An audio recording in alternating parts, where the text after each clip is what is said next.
pag legit talaga siya, bibigyan kita ng 1K, gawin pang 1.5. Ayoko lang kasi ng ano, yung alam mo ba yung mabubudo lang. Maraming nanonood ng social media. Gagawa ko lang tulong sa'yo ngayon, mother. Kasi mother, bibigyan lang kita ng pamasahe 500. So may pangkain ka na doon.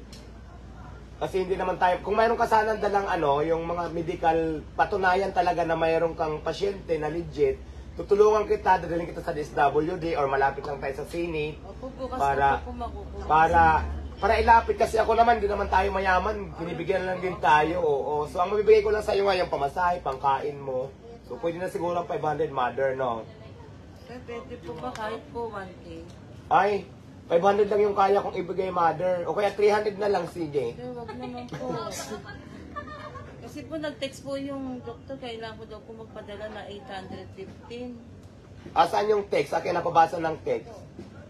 Tingnan ko muna kasi gusto ko lang din makasigurado. Kasi si Joe, pag legit talaga siya, bibigyan kita ng 1K, gawin pang 1.5. Ayoko lang kasi ng ano, yung alam mo ba yung mabubudo lang. Marami kasi dito ng pasensya ka na, mother, ha. Pero kung legit talaga na mabasa kasi, sige, guaranteed yung hiling mo. Kasi ako naman, pababa po sa nag-text po. gamot ko ngayon. Totoo lang tayo, no? Buyong, 850 lang gamot ko ngayon. Nakalagay 850 gamot ko lang ngayon. Pero nakalagay buyong, hindi naman doktor. Pero sige, mother. Sir, ito po yung text ng nurse. Kasi po ginagamit din po ng nurse. Ito din po, pag humingi ng panggamot, may ka lang po, kukunin ko lang po yung text. Ito, kaya ko hiningi si mother kasi gusto ko talaga legit. Kasi kung hindi legit kasi, di ba, alam mo dito, ito lang ang dami niyan. Pero kung legit ka talaga, dahil kung kaya ko naman, sabihan na lamang ninyo ako na agad na may pang medicine po. O sige, dahil dyan, kailan ba yan?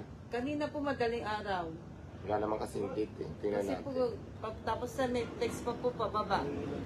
O sige na, mother, bibigyan kita ng 1.5. Sana makatulong po sa'yo. Ako naman kasi, yung kaya ko lang, hindi naman tayo mayaman.